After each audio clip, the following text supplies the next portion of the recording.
Hello and welcome to the Approach Angle Podcast, a pitcher list podcast dedicated to teaching you all things baseball analytics. I'm your host, Nate Schwartz, joined as always by Director of Analytics, Kyle Bland. Kyle, what's going on? Exciting time to be a sports fan. The Knicks just won the NBA championship. FIFA World Cup's going on. I get to renew my 4-year cycle of learning a ton about soccer stats and trying to apply them and glean some ideas from that and apply it to baseball. So great time to be a sport fan. Yeah, one of the few times we've been recording and I haven't had baseball on in the background. So the second screen is going really strong here. But we're going to get right into it today. So 2 weeks ago, we were joined by Alex Chamberlain, and we talked about induced vertical break and vertical approach angle, and really got into things such as height adjusted vertical approach angle, which takes a lot of important characteristics about pitches and put it into a single number. But today we're going to be talking about a lot more familiar version of that, and that's going to be stuff models. So, a different and kind of more widely discussed approach in taking a bunch of pitch characteristics and incorporating it into that single number, looking to define the quality of a pitch. So, as we've talked about this vaguely previously, and it's really kind of proliferated, baseball analytics discussion over the last couple of years. It's really become a dominant force in how we talk about pitching at a broad scale. So today we're really going to get into breaking down, what is stuff, the thinking behind kind of what goes into stuff models, and then how to use them. But to really start us off on the other side of the equation, the really kind of the non-numerical and viewing side, when a scout says a pitcher has great stuff, or an analyst, a TV announcer, what are they actually observing? What goes into that judgment call? Yeah, I mean, I think in the past, I think different teams would have different measures of it. That they would try and say, like, you would try to maybe look for like more ride, run, tail, what have you. For like a fastball, they want to see like it's probably defined as like late break for their breaking pitches, or even things like, does he keep his arm speed up for a changeup? That there's a lot of like kind of scouty terminology. I think Fangraphs has a really good article that's like quantifying or like qualifying scouting terminology, and a lot of that goes into kind of the idea of like, that guy's nasty, that guy has good stuff.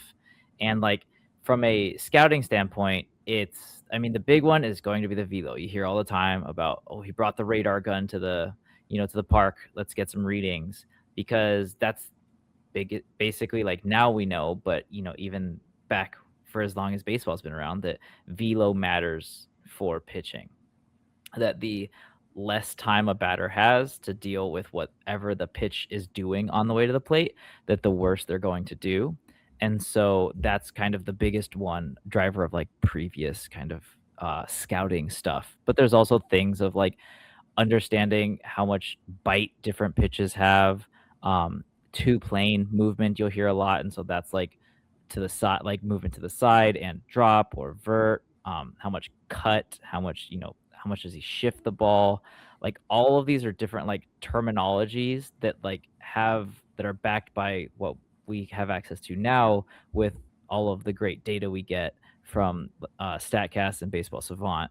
And so now we can kind of put numbers to it, but that's kind of, it's putting numbers to like what people see with their eyes. Like, that pitch moved a lot, and now we can say, oh, it moved this much, or it was this fast, or it had late bite at the end. And that could be something like we talked about with like an approach angle of like, how does it approach the plate, and like if it really dives in at the end, like maybe that's got bite to it, and that's how we would quantify that now. And so I love that baseball has this long history and like a narrative history, and one of my personal favorite things to do is to try and put a number to that, to try and give a value to, oh, well, that pitch was a mistake, and so how often is a guy throwing mistakes, and that's how we get to our PLV mistake rate, that kind of thing. Yeah, on the velocity side, it's really kind of funny to me. It's been so argued, for better or worse, over the last, probably 10 years or so, about really the increase in velocity, both of the major league game, but then going all the way down to the youth levels. And as you kind of see with any of these stuff models, these pitch quantifiers, stuff like that, that there is nothing more straightforward in benefiting your outcome than increasing velocity.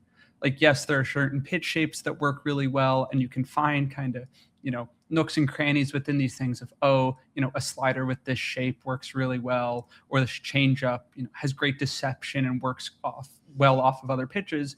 But if you add 3 miles an hour to your fastball or 4 miles an hour to a slider, like, more often than not, that is almost guaranteed to be super beneficial to your overall profile. And it makes that hard not to chase. That's the easiest thing to make number go up and increase swings and misses and increase your overall results. So, why wouldn't people really want to chase that? But when we really start translating kind of all of these characteristics, things such as your movement profile, the shapes, the release traits, stuff like that, what is that kind of generally accounting for across the board? But then also, what does that miss, if anything?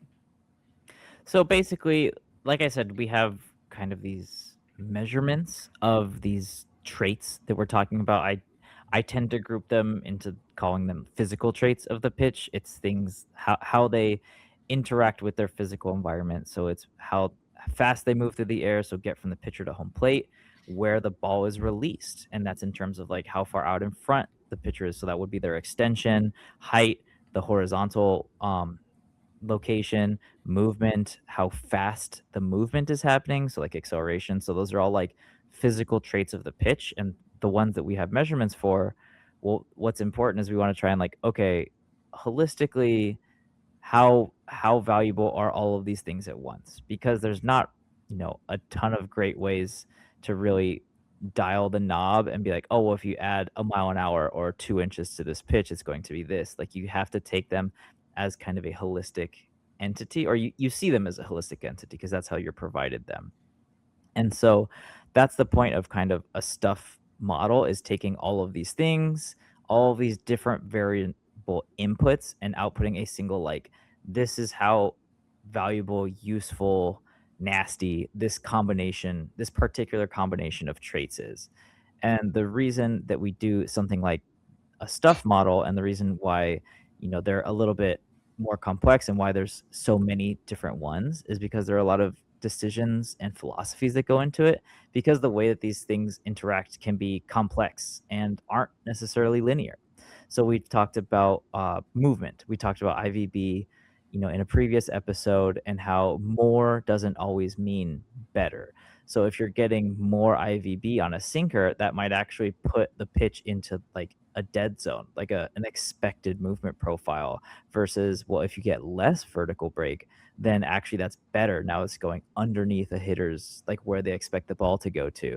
And all of this too is, how does it relate to their arm angle, to where they release the ball? Because a hitter has expectations there. And so just considering that single metric, IVB, there are different ways that other physical characteristics of that pitch make more IVB mean it's a worse pitch, a better pitch, a roughly similar pitch. And so we need to know those other factors in order to gauge, well, how valuable, like, this pitch was this valuable and it has this level of movement. And I know, So yeah, sorry.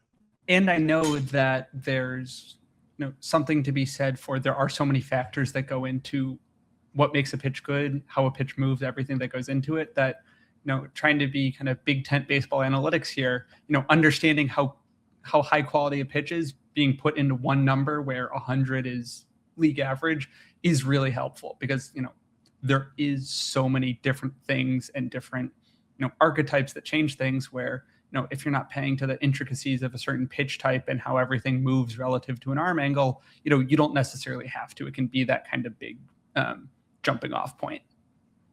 Yeah, absolutely. And yeah, that's explainability, interpretability, kind of usability, that, like, rather than tell you that his fastball is 95, it gets 16 inches of IVB, it gets 4 inches of horizontal, it's he releases it from a 6.25 foot release. Like, I can give you all of that information and that means nothing to you, but I can tell you, like, oh, its stuff plus is 110. And, like, if you know stuff plus and understand the scale, you'll know, okay, that's an above average pitch. Like, that's a good pitch. And, like, that might not be immediately available or understandable from some of the underlying characteristics. And one of the things is, like, kind of deceptive pitches. So we talked about vertical approach angle and height adjusted vertical approach angle, and that lower slot guys, their fastballs can tend to play up because of a flatter approach angle, even if they have less velo. And so it helps to explain that kind of thing of like, how does he succeed with a 92-mile-an-hour fastball? And it's because, the other physical traits of it allow it to be, more deceptive, to move in ways that aren't predicted, that kind of thing. And so I think that's a really important kind of consideration, is to just understand like this is what his fastball is, rather than giving you a table of numbers. I'll send you a CSV of it. You can take a look. That'll tell you how good it is. It's all in the CSV. It's a million rows. It's 37 columns. Like, there, you got it. You know what it is. Like, no, it's Stuff West, 110, bang, easy, done. And one of the things that you do kind of miss on the other side of that is that, you might be sacrificing accuracy at the extremes, right? Where you are training on just everything, since I believe, generally speaking, like 2021-ish or so, of, all of the pitchers that we've seen. And there's a lot of baseball history. And we see even today that guys will come up throwing pitches that no one's ever seen before. I mean, Jacob Misiorowski is kind of the obvious example here, where you have a starter throwing 104 with a 95-mile-an-hour slider. And, no one really needs a model to tell you that's good. But at the same time, there isn't kind of the historic data backing up, what is that supposed to do, because we haven't seen it before. Another example might be Tyler Rogers' arm angle, where there's, it's so submarine and everything looks really weird, or even like a Nolan McLean with all of his crazy extreme movement profiles, where there are things that, we haven't really seen, and how they all work together, might cause a model to fall apart, but that doesn't mean it's, not correct, in the sense it's not grasping, what we exactly want it to do. So, my question to you here is, do these models generally, since we've had a decent amount of track record with them, and I know you've had, a couple of years of yours being out there, do the models even do what we want them to do? I'd say yes, that generally capturing the value of a pitch's physical traits, they do a good job of that. And, depending on kind of what you're trying to do with it, they can do a very good job of it. And you can kind of pick and choose what model you like, because we'll get into how you build them, and there are different decisions you can make that have different outcomes. But they do a good job of telling you, like, this combination of traits leads to more runs, fewer runs than league average. And that's really useful. One of the kind of problems with it is these physical traits, because you're combining all of these things and looking at them holistically, there can be not a ton of variability of, like, if this is the velo, this is how it moves, this is where it was released from, that you can start to get into like, oh, well, only 3 pitchers can do that. Like, only, like, or, we talked about Jacob Misiorowski. If you know that the pitch is coming in at 104 miles an hour and it had over 7 feet of extension, well, that's basically just Misiorowski. And so stuff models can, as it was phrased to me by a staffer for an MLB team, identity and quality are not independent. They're highly correlated. So you kind of know, well, that combination of traits is Misiorowski's fastball, and that gets good results. So that combination of traits likely gets good results. There are ways to kind of manage that and control for it, how the model is trained, how you optimize and tune your parameters, that kind of thing. That's a much more into the weeds technical side of it, but at a high level, kind of this idea, the broad general way that stuff models are trained now leads to it being very tough to basically separate, like, knowing who the pitcher is and predicting what the results are. That you can get a lot of confidence in, well, it's probably estimating that it's this pitcher, and that's why it estimates these results. There's, especially once you get to like kind of away from those extremes, so more towards like kind of that fat middle of the bell curve, you can get to things of like, okay, it can differentiate a little better because now there's a lot more variability in that space. because we have a much broader sample to draw from, that things can kind of be tweaked one way or another. And you can have now a sequence of like 24 pitchers that have that kind of trait. And so it's less like, oh, it knows, what Andrew Abbott looks like. And he probably looks like a couple other people too. And so it can be tricky to separate, or not tricky, but like it's harder to basically project, oh, it's him, than it would be for these guys kind of at the extremes that we've been talking about. And that generally makes like intrinsic sense of kind of again, on the outliers of how everything matches to itself. But these stuff models are kind of a pitch level concept at its core, right? You're trying to quantify a specific pitch and see how good it is relative to others in that pitch type. But you'll also see, and you'll also hear it a lot discussed, that oh, this pitcher has a 104 stuff plus, and as a whole across their entire arsenal. Does that distinction matter when talking about a pitcher's stuff numbers, or is it really worthwhile in seeing, at the specific pitch level and usage level, what it looks like? Yeah, I think generally across most publicly available stuff models, I've observed it in our stuff model, that secondary pitches and especially breaking balls are generally nastier, so result in like a higher stuff value, or that they prevent runs more often than fastballs, and especially so four seamers and sinkers. And this is also like observable across baseball, that those secondary pitches yield higher whiff rates, and they generally result in weaker contact. And so those are both extremely high value outcomes for a pitch, especially that weaker contact. And so if you're looking solely at swing outputs, which we'll talk about later, then they'll definitely grade higher, because those are the two biggest outcomes for a swing, is did they make contact and how good was that contact. So so that basically gets to like why secondaries generally run higher stuff values if you're looking at just like runs prevented. The result of this is that you can get something that's like, oh, he's got a good fastball, and that good fastball can have a worse stuff value than someone else's bad slider. So like something like a 105 stuff fastball can be solidly above average for fastballs, but a 110 slider might be just league average, or even maybe below average. And that holistically, from a run prevention standpoint, the slider is still better, even though like when you cut down to the pitch type, it's worse compared to the rest of baseball. And so it's important to keep that in mind, like when you're looking at like what is his stuff plus versus what is his pitch type stuff plus. Usually when you're aggregating anywhere above like the singular pitch or the pitch type level, you're looking at overall runs prevented.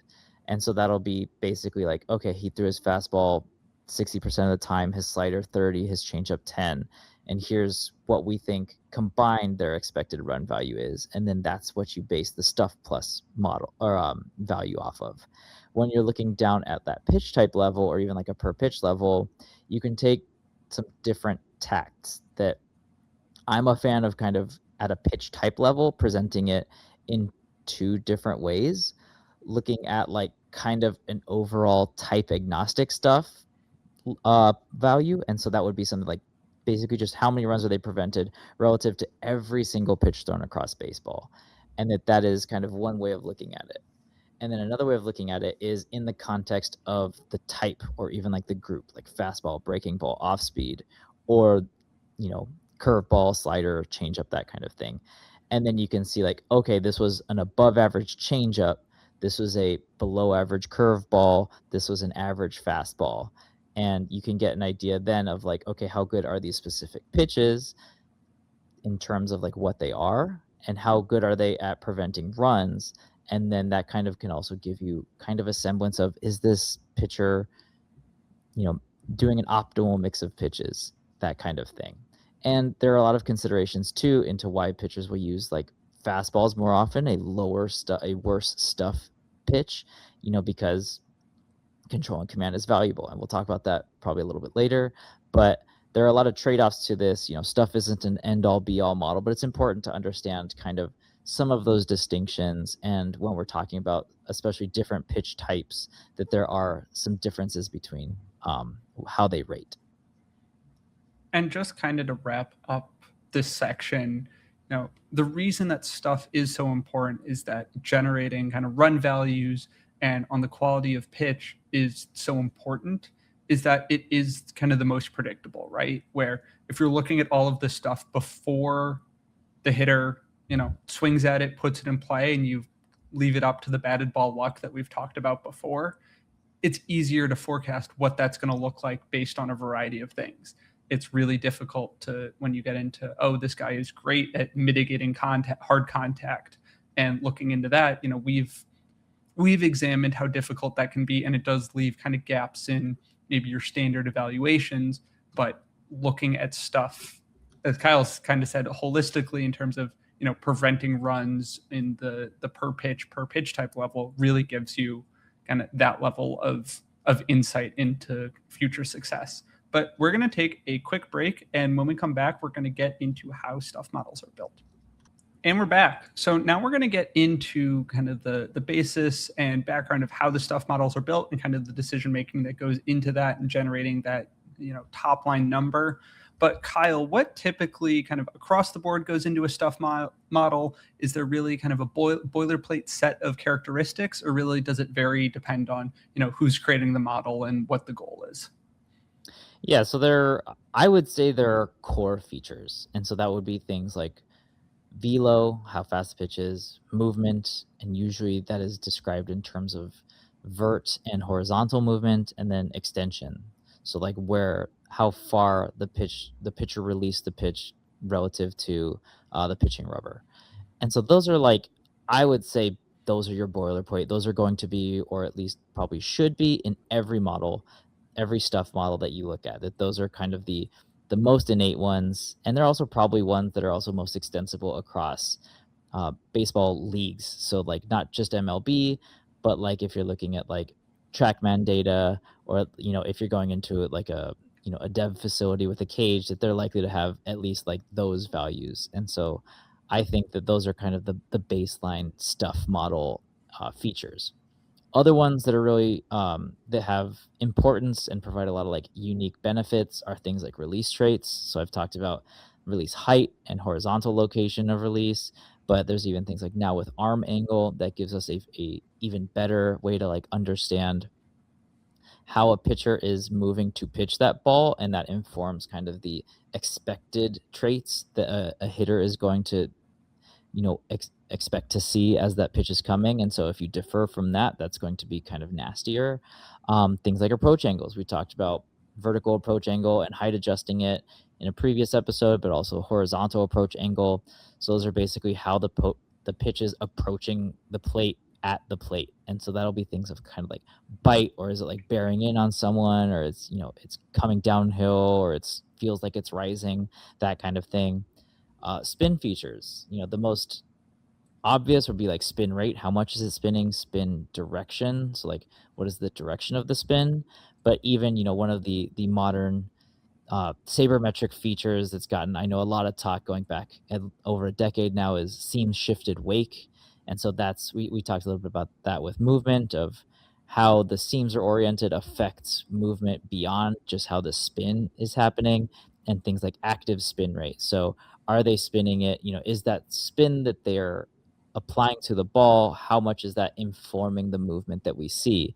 You can get things like gyro sliders where there's not a lot of active spin at all, or even things like a knuckler, or a splitter fork ball kind of thing where there's not a lot of spin, and so maybe active spin rate isn't as important. So spin features. And then another one that's usually interesting is differentials from the rest of the pitch mix. And so this would be things of like, I tend to like velo and movement differences from the pitcher's primary fastball.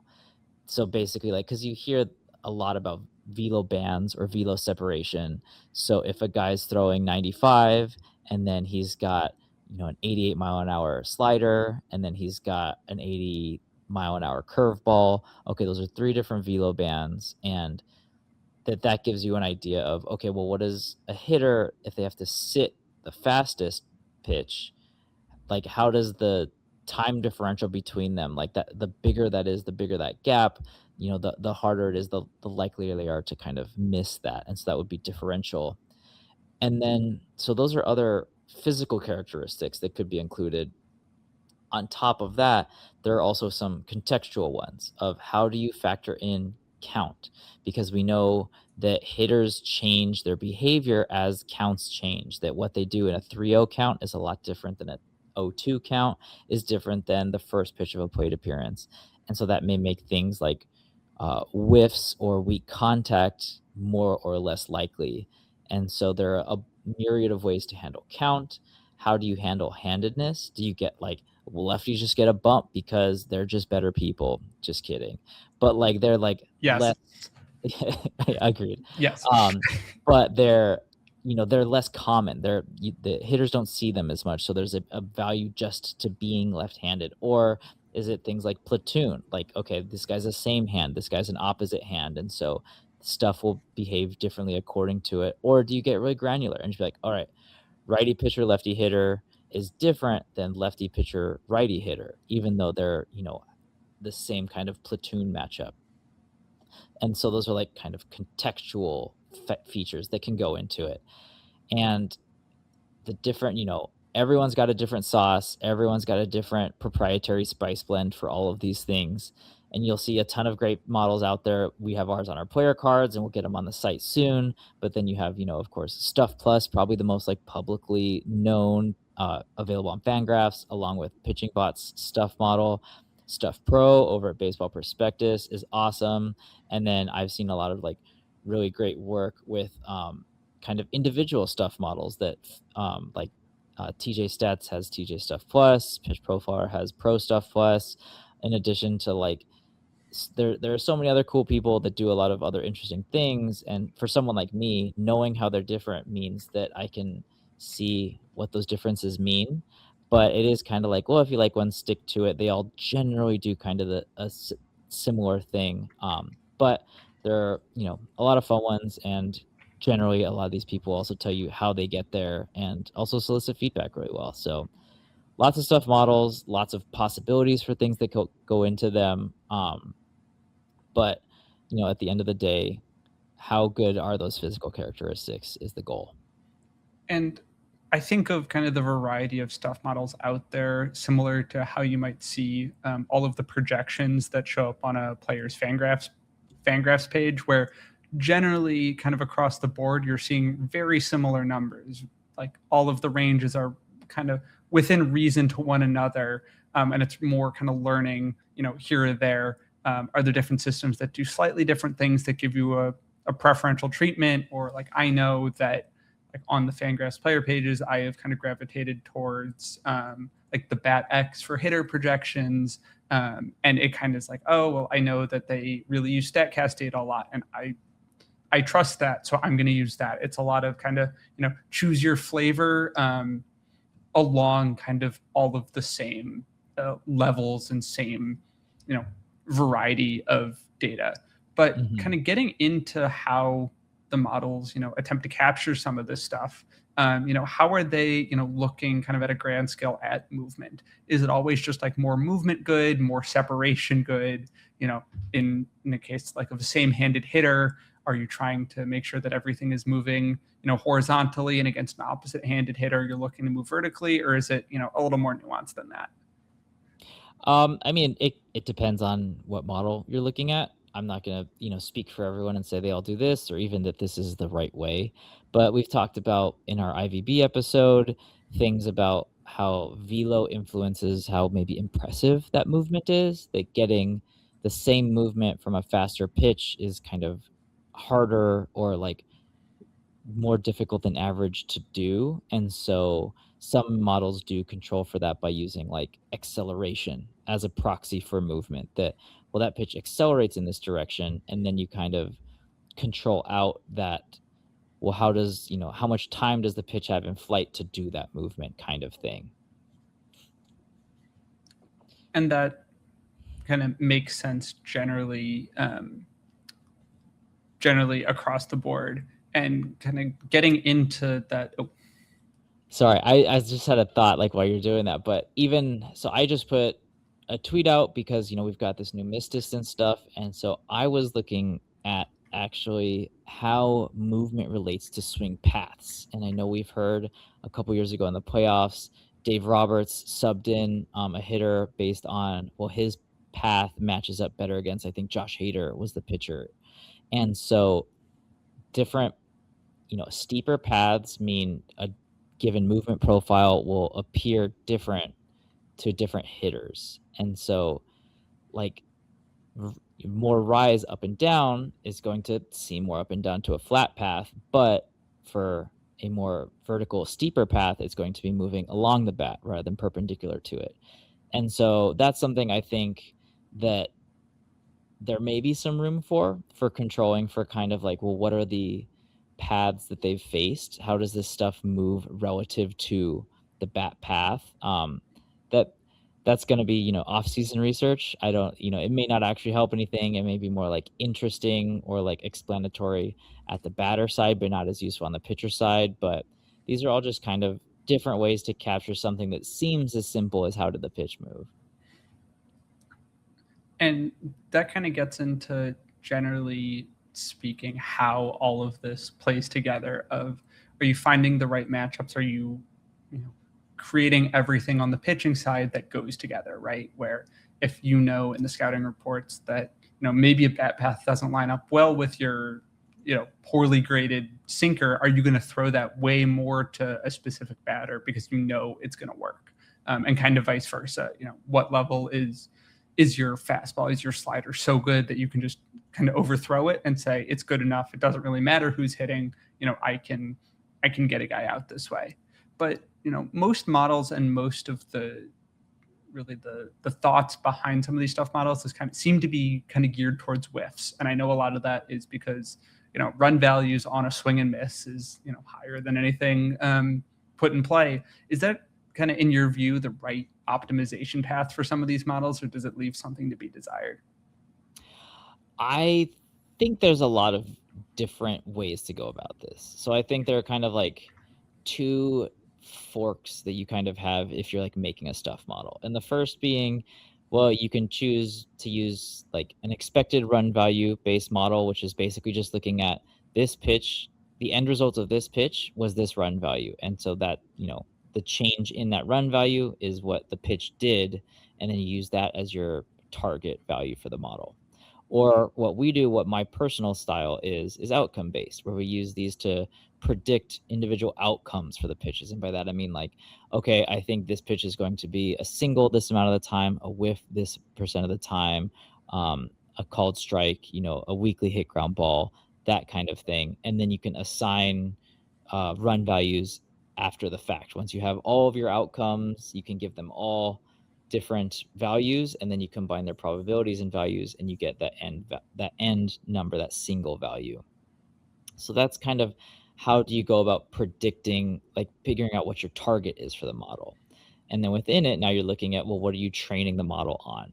And I've seen kind of two different paths for that, and it goes into, well, what pitches are you including?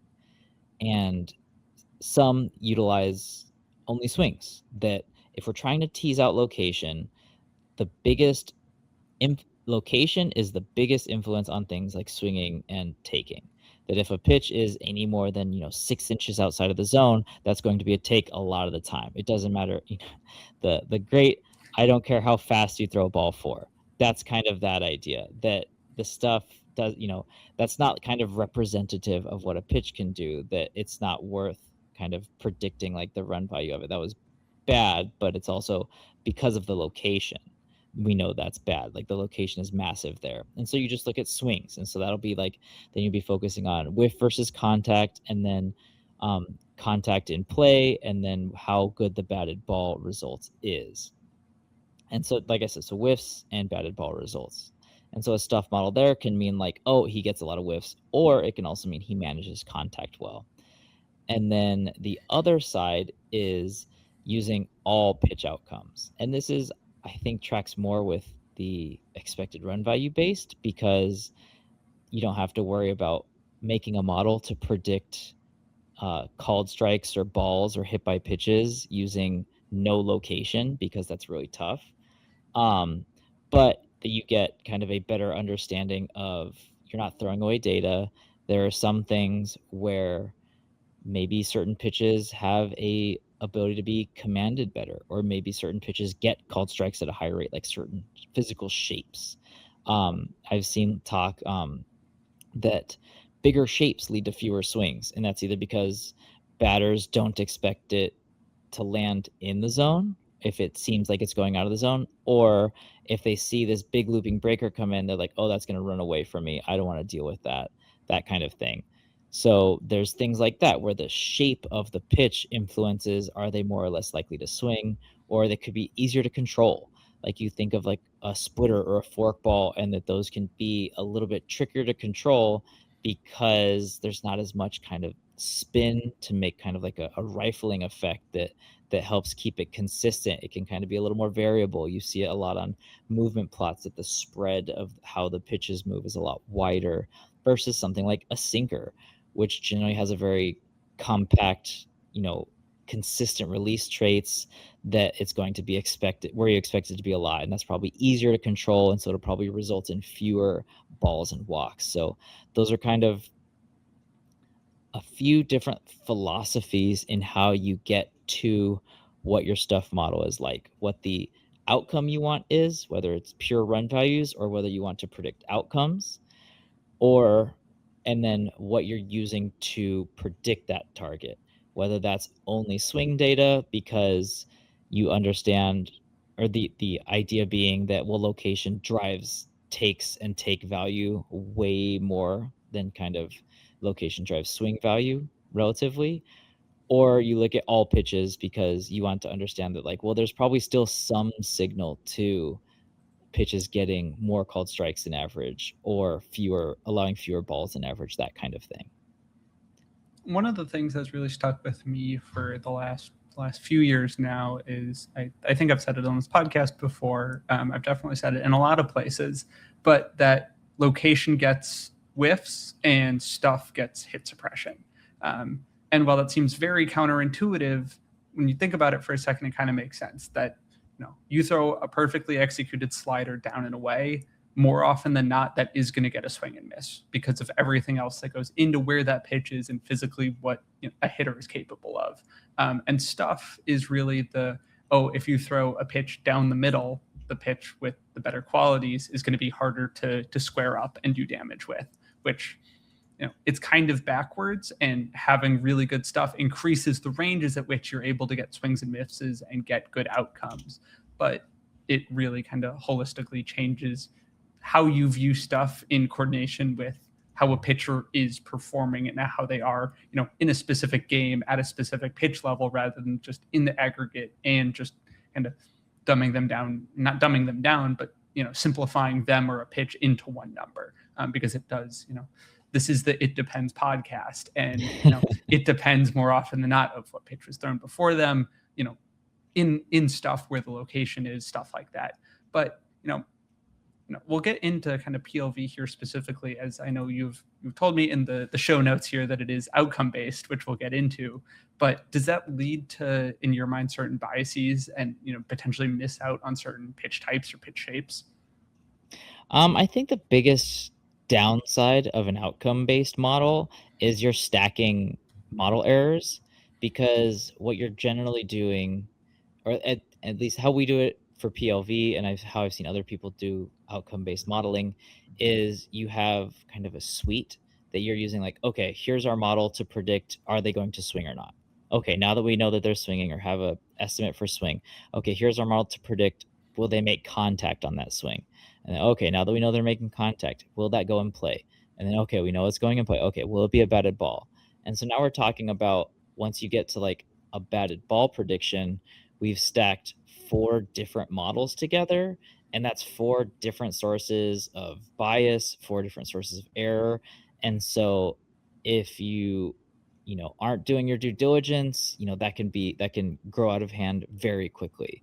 That even if one model along the way is poorly calibrated or tuned incorrectly or whatever, then that can throw every subsequent outcome down the chain completely out of whack.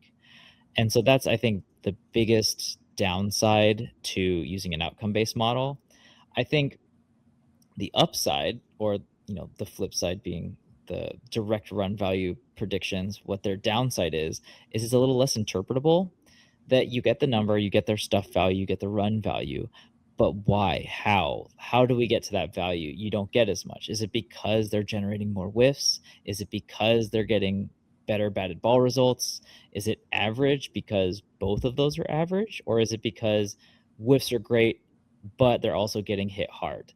That I personally like understanding kind of the how of we get to that number, and like breaking it down into segments or components. And then you also lose a bit of, we've talked about like different pitches for different situations. That it's good to have, your out pitch, your put away pitch, that, two strikes, I'm going to this is my bread and butter. I get whiffs with this. But there's value also to knowing, like, okay, here's my ground ball pitch.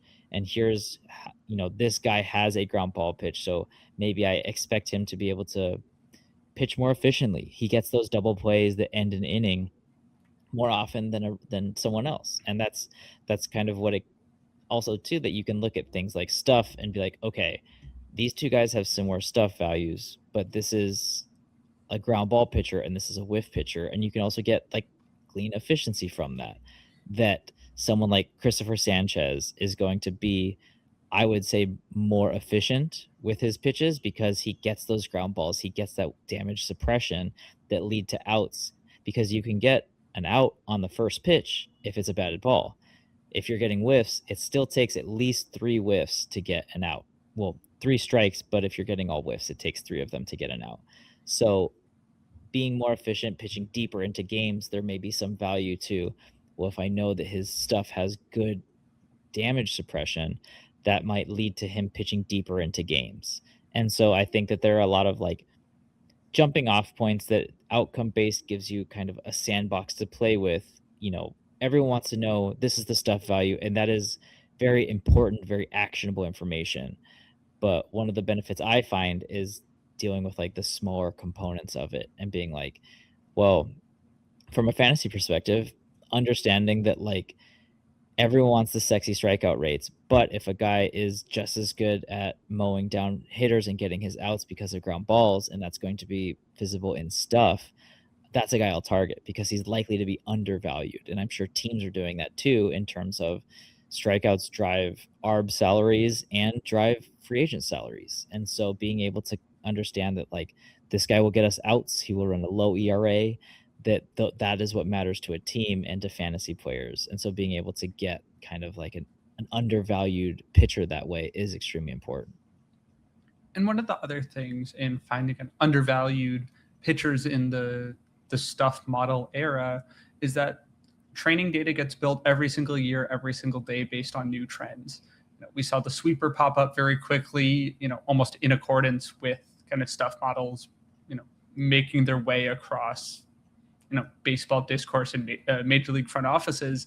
But then also you've seen recently a lot of cut fastballs start to jump up in the last year or so, even though they didn't grade out particularly well by stuff models kind of early on in that iteration. So will this constantly create kind of a moving target of desirable shapes, underrated pitches, and stuff like that? That it's I think a lot of people were scared that there would be this immediate, oh, everyone is going to be fastball slider with this incredibly verty fastball and this just kind of death ball slider, and that'll be that.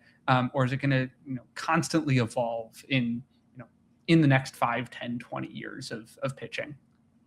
Yeah, I love it's the cat and mouse game of pitchers and hitters, and everyone it's adapt or die.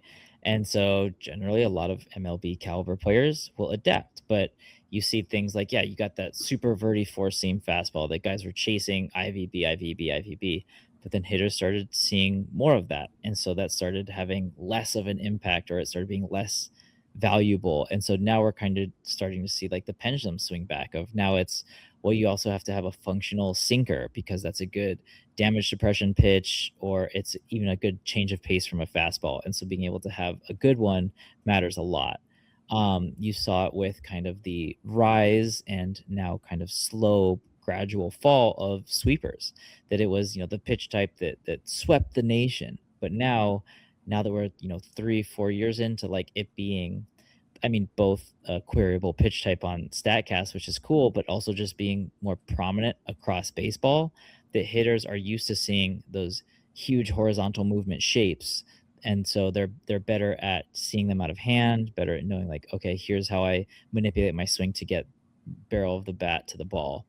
And so that means that things like maybe the gyro slider, like, that dropped a little bit in lieu of the sweeper, and now maybe that gyro slider's coming back, or maybe it's an increase in big looping curve balls that throw like a velo difference. That there's all of these trends. It almost feels like seasonality to different pitch types and like what makes them successful. And so it is important to for all of these stuff models, I guarantee you they're all being retrained every year. That okay, now we have an entire year's worth of data, and that's just good practice. We have more data, let's use it. But also having more like topical, current, relevant data informs like here's what the state of baseball is like right now. And so different models will use like, oh, we're training on the last 3 years. I think like Stuff Plus does that.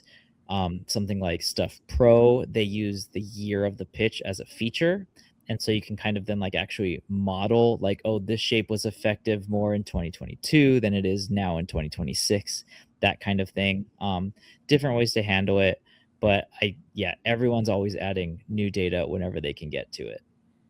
And the other thing is that there will never be kind of one size fits all for a pitch that will always be good forever. Yes, there are kind of outliers to that. If Jacob Mizraski throws 104 miles an hour for the next 10 years, like obviously that's going to work. But the goal of pitching is to be misunderstood, right? I said that I think 2 weeks ago, and it's easy to be, oh well, if everyone's going to be throwing a 10-inch of sweep, 2 inches of drop sweeper, hitters are going to go into the batting cage, hop on the traject machine, which can mimic different pitchers, actual shapes. They're going to get used to it. They're going to be familiar with it, and all of a sudden they're teeing off of it. So it's really, pitchers are going to have to adapt and adjust anyway, and this kind of helps you see how that adapts, year over year and stuff like that. But we're going to take kind of one more break here and get into how you, the fan, the viewer of baseball, can use stuff models. And we're back. So now we're going to get into how to really use stuff models and put stock into numbers and actually get value out of that. So kind of first things first here, how quickly can you put stock into stuff numbers, both for rookies who we haven't seen before in stuff models and then also established guys? Yeah, I mean, for starters, and I mean that for starting pitchers, that you can basically use like a game will give you a lot of actionable information. So especially early in the season, if you see a veteran pitcher, you hear a lot about he added a pitch or he's tweaked this or he went to drive line. That, well, let's see kind of how does that play out in a game setting, and you can get actionable information from that very first start. That you need 20-ish pitches to have a sustainable representative sample of what their stuff values are. And that's true across pitch types as well. For rookies, I think we've seen, Nick's talked about it a lot, that you may not want to fully buy into that first start stuff value because they tend to be really geeked up on adrenaline because it's their debut. They made it. And so they tend to kind of overthrow it. So it might not necessarily be representative of what pitches they actually are going to sustainably throw. But yeah, a single game can mean a lot. I think once you get into a season, there's going to be game to game variance. So I wouldn't read too much into kind of small changes and stuff. But if you start to see like, oh, this guy's dropped, a mile or two an hour, that, the stuff values are going to drop accordingly. And that can be kind of a big red flag to be like, okay, well, he's not showing up as injured. He's not immediately going to the IL, but like maybe there's something wrong here. Maybe his mechanics are out of whack, or maybe he's nursing an injury that like he can still pitch through, but he's going to be much less effective. And you can get that information kind of very quickly as well. For relievers, you probably want to still look at like a handful of appearances, 3 or 4. But it can still tell you a lot about a guy. Even Daniel Espino just made his his season debut for the Guardians after years of being hurt and, going through the minors, and his stuff looked great, and it was only an inning, but, like, you can read a lot from what's his fastball like even in one inning of pitches. Yeah, it gets you into the ballpark of where you need to be, especially on the reliever side. But on the starter side, if a guy's sitting, if a starter's sitting 96 in that first start and it shakes out to 94, how the movement plays and everything else, that goes into stuff means a lot more in how the adjustment looks. But kind of the other side of that with veterans is it can be good to see when there's fall off. But again, this isn't a end all be all here. Where I think Brandon Woodruff is a great example of this, where he got injured. It was a really bad injury. It took a long time for him to come back, and there were a lot of worries about him. And he comes back. He was sitting at around 112 to 108 stuff plus pre-injury. So, above average marks, across the board looked really good. And then he's sitting at around just under league average, 97 in 2024 and 2025. And he, by all accounts, has been a very productive pitcher. Last year, he had a 32% strikeout rate and 3.2 ERA with that worst stuff. And it's one of those things for veterans. It's like these guys have learned how to pitch at the big league level. And even if the stuff has fallen off a little bit, they, can know how to adapt. Obviously, you play the numbers game and, it's easier to fade a guy who has seen a decrease in stuff. But generally speaking, this isn't like, oh, it's the end of this guy's career. It's starting to fall off. It's like, no, this guy also is capable and probably recognizes that, the stuff is falling off. How can I mitigate that? Am I throwing my slider more, which is a better pitch and gets, I can find a way to get that in the zone more, or vice versa of I'm trying to just overcompensate with the fastball because that's all I know and I can make it work. But is it easy for you to see kind of pitch improvements game over game in that kind of that zone of, oh, a guy might have, changed in season? Can you see that more in the model numbers easily, or is it kind of sometimes more effective on looking at underlying characteristics, maybe start to see where the changes have arisen? I tend to like looking at the underlying characteristics. Some of this is kind of like me just being in the matrix and understanding what all the numbers trickling down across my spreadsheets say. But I like to see, like, okay, a guy's taken, maybe a little bit of vert off of a pitch for more movement. For he's getting, a little bit more bite on that pitch. And so, okay, to me that might be something of like he's trading whiff ability for contact management.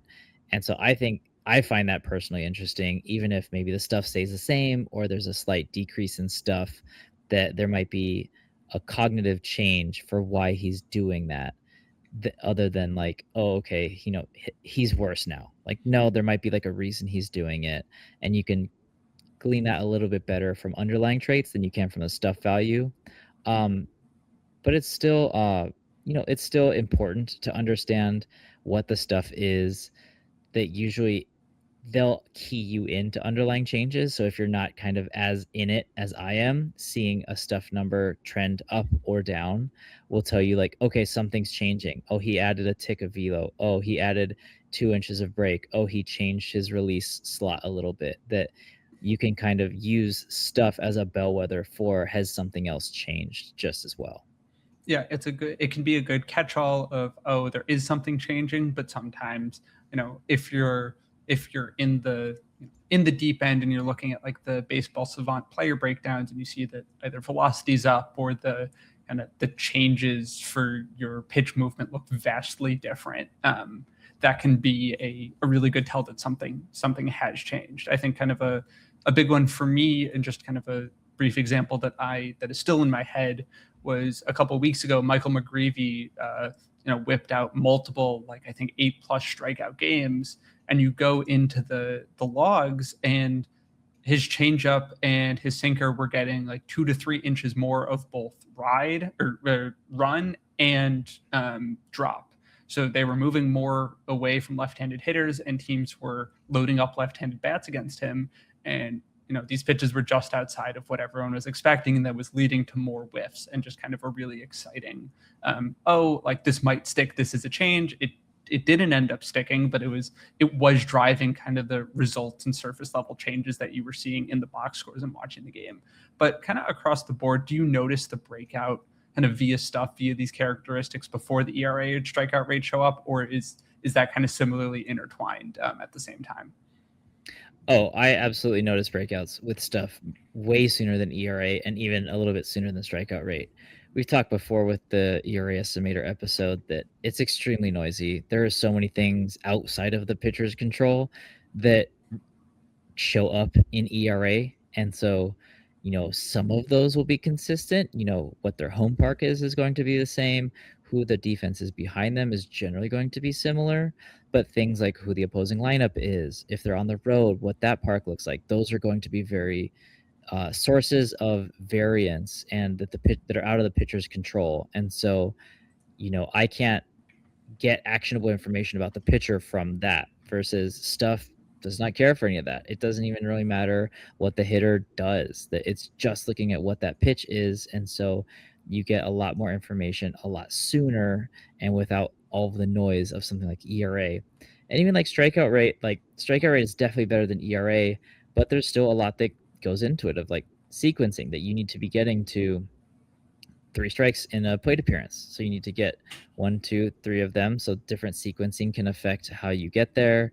It's also affected by opposing lineup. If you have like a high contact lineup versus more of a 3 true outcomes lineup, that will change the strikeout rates. Even stadium that we've seen, like T-Mobile, that's run higher than expected strikeout rates for years. And so it doesn't seem very intuitive that a stadium can affect strikeout rates, but they do, and they have kind of consistent effects on it. So even strikeout rates, which are pretty stable and are, kind of one of the core pillars of modern kind of sabermetric pitching analysis, it's still, it has its variabilities that stuff does a better job of kind of controlling for and working its way through.